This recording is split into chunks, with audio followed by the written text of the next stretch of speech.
Perang dunia akan terjadi di wilayah Sahara, diawali dari negara Niger. Untuk itu kita akan membicarakan Perancis yang menjajah dengan sadis, mengeruk kekayaan alam, aset nasional 14 negara Afrika yang perlahan saat ini satu persatu diambil Wagner. Sudah 4 negara sejauh ini yang diambil Wagner dan akan ada 3 lagi dalam waktu dekat. Sebelum ke Afrika, pemahaman kita akan bernegara kita kupas. Dalam dunia modern, ada berbagai tipe cara kelola negara, terutama kebijakan luar negeri. Kita membicarakan negara kuat tentunya. Dari situ kita belajar untuk menirunya. Negara kuat itu pasti ekonominya kuat, per kapita penduduknya tentunya. Memiliki sesuatu yang didominasi, punya visi keluar atau outward looking, serta punya kekuatan militer yang menutupi semua lini, yaitu darat, laut, udara. Di pemain utama dunia, di masa sekarang ini ada Amerika dan sekutunya di ranking pertama. Kemudian ada Tiongkok dan sekutunya juga. Kemudian ada Perancis, ada Rusia, dan mungkin yang paling terbaru adalah India. Amerika adalah negara pengatur dunia saat ini.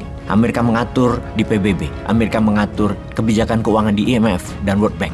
Amerika menguasai currency, yaitu dolar, yang peredarannya masih merupakan 65%-an transaksi di seluruh dunia. Kemudian Amerika masih menguasai kekuatan militer dunia. Untuk memahami kekuatan sebuah negara secara utuh, sahabat, kita ini jangan terpesona dengan propaganda pejabat atau suatu pemerintahan dalam media massa atau media utama, juga dalam sosial media, terutama di sosial media tentunya. Kenapa? Karena mudah dikendalikan oleh yang punya cuan atau regulasi. Caranya untuk mengendalikan bagaimana? Isi berita di sosial media harus dibanjiri dengan pujian-pujian terhadap penguasa. Berita harus berisi keberhasilan. Kemudian kendalikan ratusan influencer atau buzzer rupiah yang menggulirkan ratusan berita tadi diviralkan rutin secara harian.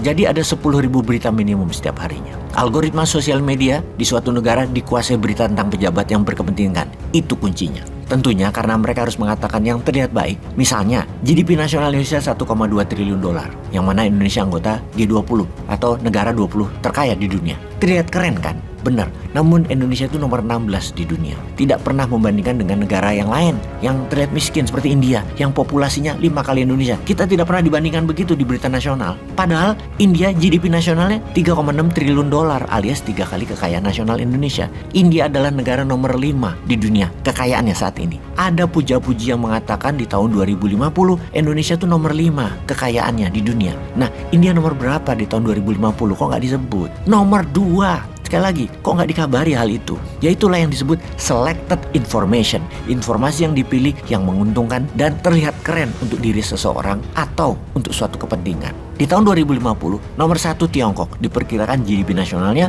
50 triliun dolar. India nomor 2, 40 triliun dolar. Kemudian Amerika nomor 3, 35 triliun dolar. Indonesia 5-6 triliun dolar. Jauh dibandingin India dan Tiongkok. 5-6 triliun dolar itu dengan populasi sekitar 450 jutaan penduduknya Indonesia nanti dengan syarat lain, yaitu naik pertumbuhan ekonominya minimum 8% per tahun mulai sekarang. Harusnya memang sejak tahun 2014 harus sudah 7% naiknya per tahunnya. Namun kan gagal, hanya rata-rata 4%-an atau setengah dari cita-cita waktu mulai berkuasa dulu dan dari janji kampanye. Kalau model begini bernegaranya, rasanya ya kalau ke depan begini, rasanya terus 4%-an setahun. Gak mungkin tercapai jadi nomor 5 kekayaan dunia, gak mungkin. Kalau dengan adanya yang di etalase nih, yang tahun 2024 nanti pemimpinnya, kita gak tahu juga mereka bisa membawa kemana ekonomi negara. Karena hingga saat ini sudah kurang dari 200 hari lagi menuju pilpres baru. Belum ada tampak rencana besar tahun 2024 sampai 2029 secara ekonomi. Pemikiran dari ketiganya yang kita bisa artikan akan membawa Indonesia menjadi negara besar. Yang kita lihat upaya mereka saat ini hanya flexing, pamer-pamer di sosmed yang merupakan usaha mereka bagaimana supaya menang. Urusan mengelola negara nanti bagi-bagi roti aja di antara pendukung partai dan tim ses. Negara ke arah mana tumbuhnya? Teuing, kumaha engke lah. Jadi yang sekarang yang rame hanya para spekulan dan free rider. Mereka main 2 bahkan 3 kaki, main di elit tentunya. Sehingga siapa saja yang jadi nanti, mereka tetap ada jatah. Bisa ubah arah kebijakan. Memang penguasa kalau masih level bawah berkutak hanya di 2 hal, modal dan pasar. Namun kalau sudah elit, yang terpenting bukan modal dan cuan tapi kebijakan. Apakah kebijakannya akan membuat negara makmur 5 triliun dolar nantinya, tumbuh 8% minimum setahun? Ya belum tentu mikirin begitu. Yang penting bisnis mereka tumbuh 100% setahunnya. Siapa mereka? Ya para pejabat dan bohir-bohirnya itu. Sisanya rakyat autopilot aja, survival of the fittest. Yang gak fit, yang gak survive. Jadi apa yang negara lakukan ke depannya untuk rakyat makmur. Bukan hanya ekonominya, tapi intelektual masyarakatnya, kesehatan penduduknya, dominasi produk ekspornya, dan tentunya dominasi geopolitik, politik di kawasan. Inilah hal yang kita tunggu-tunggu sebagai rakyat. Ide pemikiran baru gabungan antara Pak Karno dan Pak Harto yang demokratis dan humanis di dalam negeri, otoriter dan agresif ke luar negeri. Ini gaya baru.